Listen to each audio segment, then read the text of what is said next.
பார்த்திங்கன்னா சூப்பரான நம்ம திருவாதிரை களி கிண்டியிருக்கேன். ஸோ இதை எப்படி கிண்டுன்னு பார்க்கணும்ல. ஸோ வாங்க வீடியோக்குள்ளே போகலாம். அதுக்கு முன்னாடி என்னோடய சேனலை சப்ஸ்கிரைப் பண்ணாதவங்க சப்ஸ்கிரைப் பண்ணி வச்சுக்கோங்க, எனக்கு ஒரு மோட்டிவேஷனாக இருக்கும்.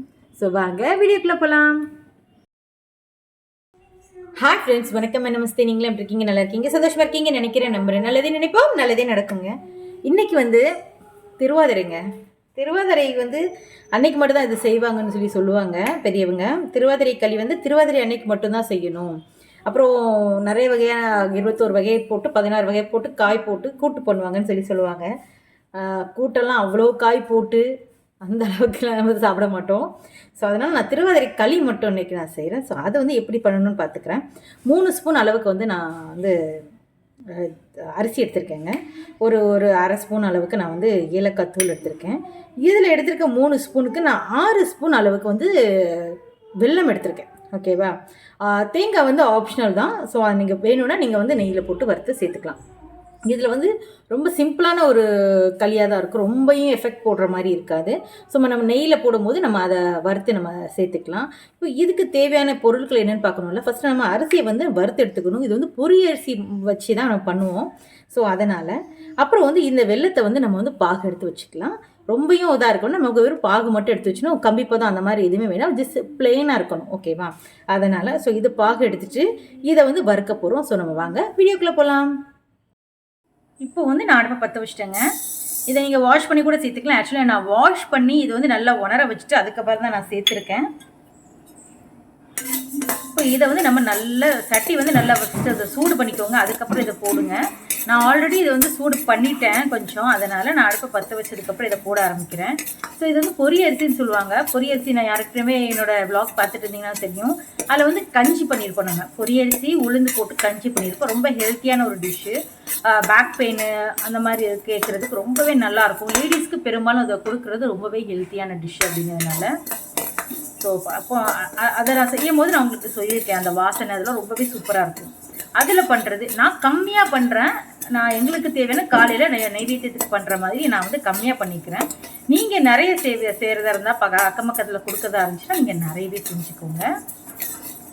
ஆக்சுவலி காலையில் நைட்டு 2 மணிலேருந்து அவங்க அபிஷேகத்துக்கு ஆரம்பித்தாங்கன்னா உங்களுக்கு காலையில் ஒரு பூஜைகள் நடக்கும். நிறைய வச்சுருந்தாங்க அப்படின்னு சொன்னால் பால், தயிர், மோர் அபிஷேகத்துக்கு நிறைய வச்சுருந்தாங்கன்னா அதுக்கு தகுந்த மாதிரி அது நிறைய வருங்க. ஒரு சில கோயில் அதிகாலையில் 6 மணிக்குள்ளலாம் முடிச்சிருவாங்க. முடிச்சுட்டு சூரிய உதயத்துக்கு முன்னாடியே அவங்க பூஜையை நிறைவு பண்ணிடுவாங்க. ஸோ ஆருத்ரா தரிசனம் அப்படிங்கிறதுனால இன்றைக்கி சிவனடியார்ஸ் இன்றைக்கி எல்லாருமே விரதம் இருந்து இது பண்ணுவாங்க. ஸோ ரொம்ப விசேஷமான ஒரு இது. நடராஜரோட வழிபாடு எல்லாமே சூப்பராக இருக்கும். ஸோ நீங்கள் உங்களுக்கு அந்த மாதிரி ஒரு வாய்ப்பு கிடச்சிதுன்னா கண்டிப்பாக ஒரு ஆட்டை நீங்கள் அந்த தரிசனம் பண்ணுங்கள். ரொம்பவே பிடிச்சிருக்கும்.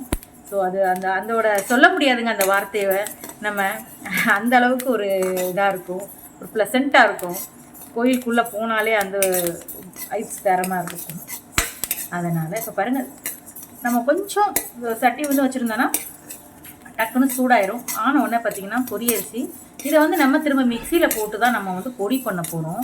ஸோ ரவை பதத்துக்கு வரும் இல்லையா, அந்த மாதிரி பதத்துக்கு தான் வரும். அதனால் நம்ம நல்லா இதை வறுத்து எடுத்துட்டு இதை லேசாக ஆற விட்டு நம்ம பொடி பண்ணி எடுத்துருவோம். ஒரு பக்கம் நான் பாகு போட்டிருக்கேங்க. இது கருகிடக்கூடாது. கருகிறாத அளவுக்கு நம்ம பொன்னிறமாகவே வறுத்து எடுத்தால் டேஸ்ட் ரொம்பவே நல்லாயிருக்கும். அதனால்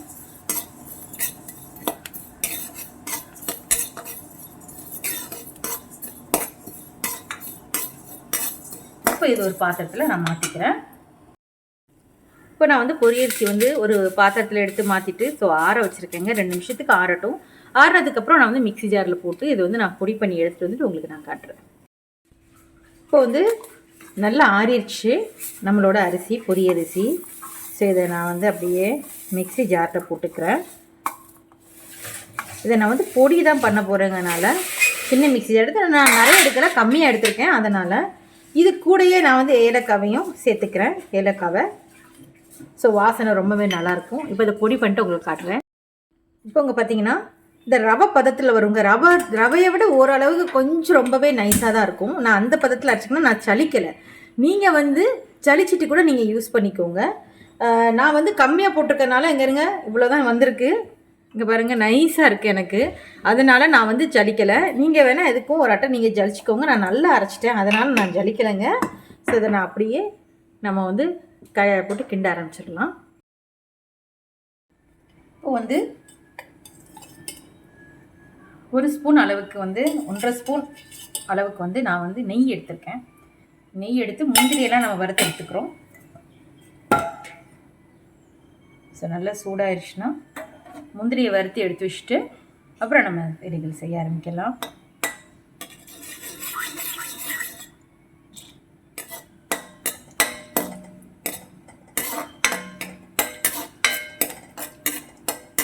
நெய்வேத்தியம் அப்படிங்கன்னா நெய்வேத்தியம் வைக்கிறதுனால நான் கொஞ்சம் லைட்டாக நெய் சேர்த்துருக்கேன். ஓகேவா?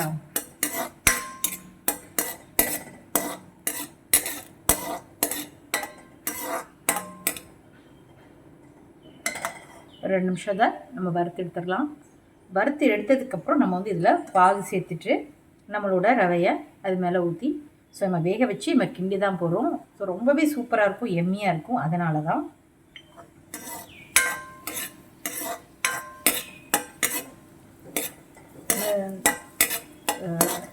இதெல்லாம் சுகர்லாம் பார்க்க முடியாதுங்க நெய்வேத்தியம் பண்ணுறப்போ. அதனால தான் நான் வந்து எதுவுமே நான் பார்க்கல. இப்போது நான் அதிலே எடுத்து திரும்ப வச்சுக்கிறேன்.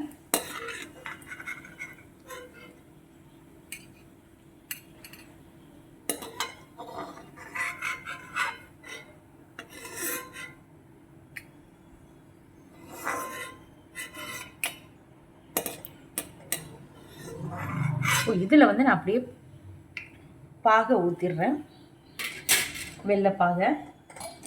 ஸோ நல்ல ஃப்ளேவர்ஃபுல்லாகவும் இருக்கும், நல்லாவும் இருக்குங்கனால அப்படியே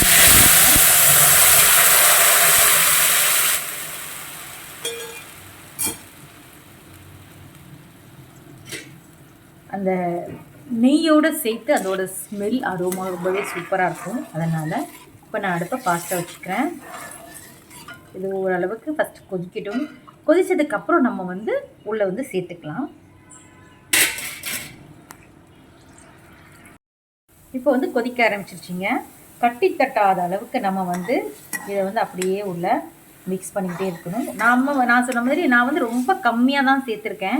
ஒரு 3 ஸ்பூன் அளவுக்கு தான் நான் சேர்த்துருக்கேங்கனால நான் வந்து கம்மியாக சேர்த்துருக்கனால கம்மியாக சீக்கிரத்துக்கு எனக்கு பவுடர் ஆகிடுச்சி. நீங்கள் வந்து நிறைய சேர்த்துக்கிறீங்கன்னா ஜலிச்சு எடுத்துக்கோங்க.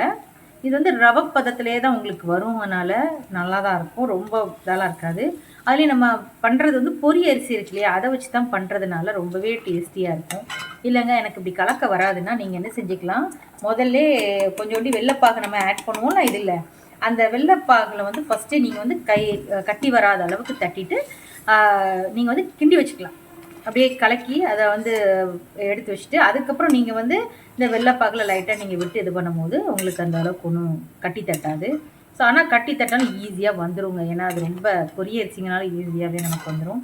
இப்போ பாருங்கள் இவ்வளோ நேரம் கட்டி தட்டாத அளவுக்கு எல்லாத்தையும் நம்ம எடுத்து விட்டாச்சு. அந்த நெய்யோட வாசனை, அந்த ஸ்மெல் எல்லாமே ரொம்ப சூப்பராக இருக்கும்.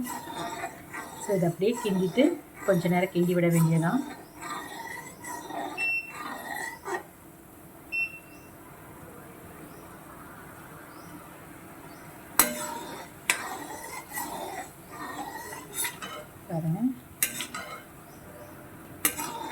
இதை குழந்தைங்களுக்கு கஞ்சி மாதிரி வச்சு கூட நம்ம கொடுக்கலாம்.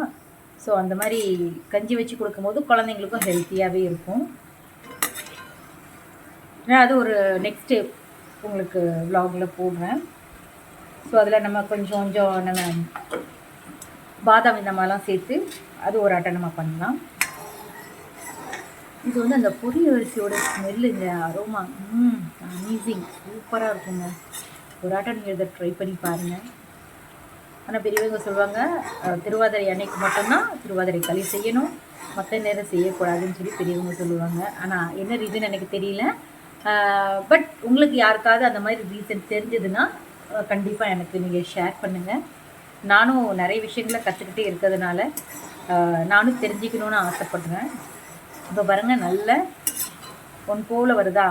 இதில் வந்து நம்மளோட முந்திரி பருப்பு, நெய்யில் வறுத்த முந்திரி பருப்பை நான் வந்து உள்ள சேர்த்துடுறேன். கொஞ்சோண்டி நெய் வந்து வேஸ்ட் பண்ணாமல் அதையே உள்ள விட்டாச்சு. சூப்பராக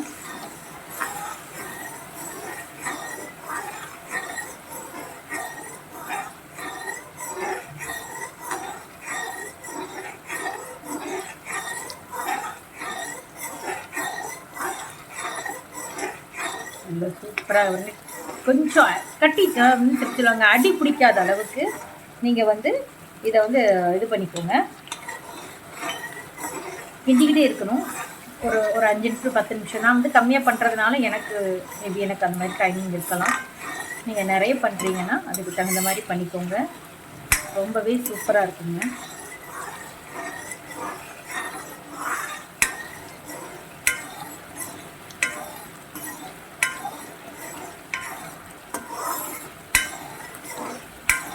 மட்டும் அப்படியே கொஞ்சம் பதம் பார்த்து கிண்டி விட்டிங்கன்னா கேசரி எப்படி இருக்கும் உங்களுக்கு அந்த பதத்தில் தாங்க இருக்குது.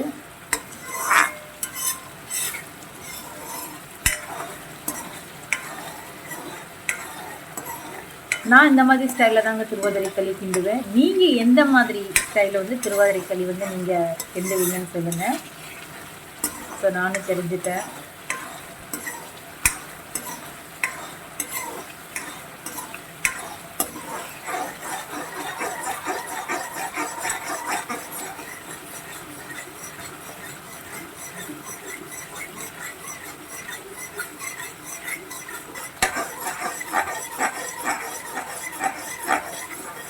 நீங்கள் இன்றைக்கி உங்கள் வீட்டில் என்னென்ன பண்ணீங்க? திருவாதிரை ஸ்பெஷல்னால ஆருத்ரா தரிசனம் இதெல்லாம் இருக்கிறதுனால என்ன பண்ணீங்க அப்படின்னு சொல்லி சொல்லுங்கள். நான் வீட்டில் இன்றைக்கி சிம்பிளாக இந்த மாதிரி தான் பண்ணிவிட்டு ஸோ நான் இதத்தை வச்சு சாமி கும்பிட்டுருக்கேன்.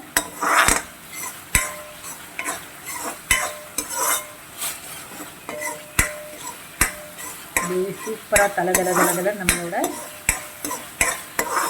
திருவாதிரை களி ரெடிங்க.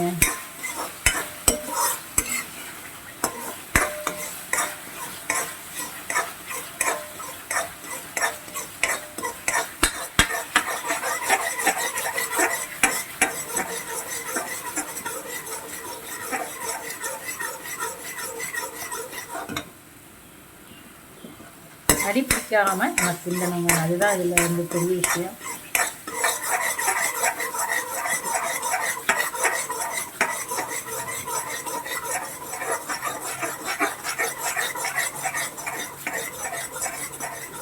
சூப்பராக நம்மளோட திருவாதிரை களி ரெடிங்க. ஸோ வாங்க நைவேத்தியம் பண்ணிட்டு முதல்ல சோப் பண்ணிவிட்டு நம்ம நைவேத்தியம் வச்சிடலாம். இப்போ சூப்பராக நம்மளோட திருவாதிரை களி செஞ்சு முடிச்சாச்சுங்க. ஸோ இப்போ நான் வந்து ஸ்வீட் எல்லாமே கரெக்டாக தான் இருக்கும். ஏன்னா நம்ம வந்து ஒரு பங்கு ஜாஸ்தியாக தான் போட்டிருக்கோம். அப்படிங்கிறதுனால இதோட பதம் வந்து ரொம்பவே கரெக்டாக இருக்குது. கரெக்டாக இருக்கவும் செய்யும். ஏன்னா நான் ட்ரை பண்ணி அடிக்கடி பண்ணுறதுனால நான் அதை உங்களுக்கு சொல்கிறேன். ஸோ இதே மாதிரி நீங்களும் வீட்டில் ட்ரை பண்ணி பார்த்துட்டு இதை எப்படி இருக்குன்னு சொல்லி கமெண்டில் சொல்லுங்கள். ஸோ இந்த வீடியோ பிடிச்சிச்சுன்னா லைக் பண்ணுங்கள், கமெண்ட் பண்ணுங்கள், அண்ட் ஷேர் பண்ணுங்கள், சப்ஸ்கிரைப் பண்ணுங்கள். தேங்க்யூ ஃபார் த வாட்சிங். Bye friends.